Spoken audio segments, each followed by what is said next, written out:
Police भर्ती परीक्षा में पेपर लीक होने के बाद जिस तरह से सीएम योगी ने सख्त रवैया इख्तियार किया है, उसका असर भी अब देखने को मिल रहा है।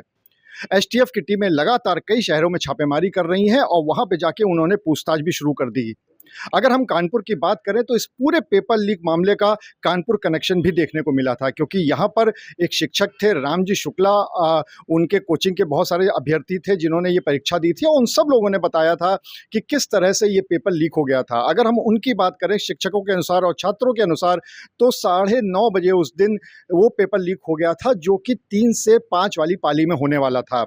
और इसके लिए बाकायदा उन्होंने ये दिखाया था कि एक टेलीग्राम का चैनल था जिस पे ये पूरी जो पेपर है ये आ गया था। उसमें 150 में से 147 क्वेश्चन ऐसे थे जो कि बिल्कुल सेम टू सेम थे और 3 क्वेश्चन खाली ऐसे थे जो कि सेम थे लेकिन वो सॉल्व नहीं किए हुए थे। इसी तरह से उन्होंने ये भी दिखाया था कि किस तरह से तकरीबन सुबह 10:30 बजे ही ये सारे पेपर बाकायदा सॉल्व होने के बाद भी वहाँ पर आ गए थे उनके व्हाट्सएप नंबर पे और ये भी उनको दिखाया गया था। इसीलिए ये पूरा कानपुर कनेक्शन भी इस पेपर लीक मामले में देखने को मिला। अगर हम बात करें एसटीएफ की, तो एसटीएफ की टीम कानपुर भी आई थी और यहाँ पर 2 सदस्यीय टीम आई थी जिन्होंने जो शिक्षक है रामजी शुक्ला उनसे लगातार पूछताछ की, उनसे वो सबूत मांगे जो कि उनके पास थे और उन्होंने वो सबूत दिए भी हैं।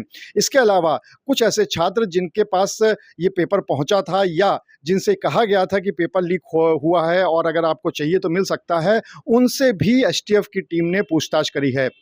अगर हम माने शिक्षक के अनुसार, रामजी शुक्ला के अनुसार, तो उन्होंने पूरे जितने भी सबूत थे वो टीम को दे दिए हैं। जो भी बात उस दिन हुई थी वो सारी बता दी है और इसके साथ ही साथ पूरा सहयोग टीम के साथ किया है।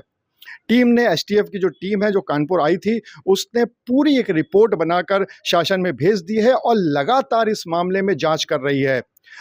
सिर्फ कानपुर की अगर हम बात कर लें तो तकरीबन 1,40,000 के आसपास ऐसे अभ्यर्थी थे जो कि आसपास के क्षेत्रों से थे और उनका कानपुर सेंटर पड़ा था। इसके अलावा सिर्फ कानपुर से ही तकरीबन 80,000 के आसपास ऐसे अभ्यर्थी थे जिन्होंने ये पूरी परीक्षा दी थी। तो अगर कानपुर में 2.25 लाख के आसपास अभ्यर्थी ऐसे हो गए जिन्होंने तकरीबन 150 से 200 ऐसे सेंटर थे जिसमें कि ये परीक्षाएं दी थी। और उसके बाद जब ये पेपर लीक का पूरा मामला उठा था तो इसको पूरी गंभीरता से लिया गया। उसके बाद जब ये पूरा मामला हुआ और जब यहाँ से बात उठी तो उसके बाद जब पेपर को रद्द करने की मांग छात्रों ने, शिक्षकों ने करी थी और इसके लिए बाकायदा लखनऊ में 2 दिन आंदोलन भी हुआ था। लेकिन जब ये पूरा मामला सीएम योगी के संज्ञान में आया तो उन्होंने सख्त रवैया अख्तियार करते हुए इस पूरे मामले में ये चेतावनी भी दी है कि जिन लोगों ने भी ये पेपर लीक का काम किया है वो ना घर के रहेंगे ना घाट के।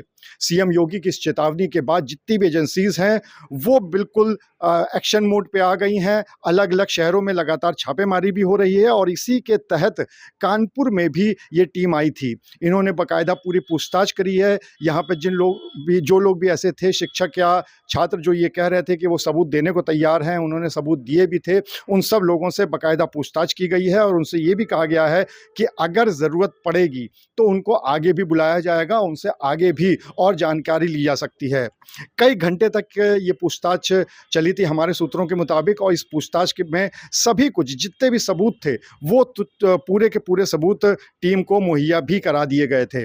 तो इस पूरे मामले में अब सीएम योगी की बात करें तो वो काफ़ी उन्होंने सख्त रवैया अख्तियार किया हुआ है। लगातार उन्होंने एजेंसीज़ को आदेश दे दिए हैं कि इस मामले में कोई भी दोषी बचना नहीं चाहिए। और सिर्फ इतना ही नहीं, जिस तरीके से सरकार ने कहा है कि अगले 6 महीने में फिर से ये पेपर होंगे, तो इस बात की भी पूरी फुल प्रूफ प्लानिंग की जा रही है कि अब की बार जब पेपर होता है तो ना तो वो लीक हो पाए और ना ही कोई मुन्ना भाई यहाँ पर बैठ पाए किसी भी परीक्षा में या किसी भी सेंटर में। तो इस बात को लेकर लगातार टीमें कहाँ-कहाँ छापेमारी और भी कर सकती हैं। इसके अलावा हो सकता है कि और भी जो शिक्षक हैं या जो और भी छात्र हैं उनसे भी पूछताछ हो सकती है। तो फिलहाल ये जो कोचिंग सेंटर था और ये जो शिक्षक थे जो कि बाकायदा लखनऊ भी गए थे, उन्होंने अपना विरोध प्रदर्शन भी किया था और उसके बाद जब ये परीक्षाएं रद्द हो गई थी तो उन्होंने सीएम योगी का धन्यवाद भी किया और ये कहा था कि अब आगे से कम ऐसा ना हो पाए, क्योंकि जो भी बच्चे हैं उनका भविष्य सुनहरा होना चाहिए, किसी मुन्ना भाई की वजह से उनका भविष्य खराब ना हो। अनुराग अग्रवाल, टीवी 9 कानपुर।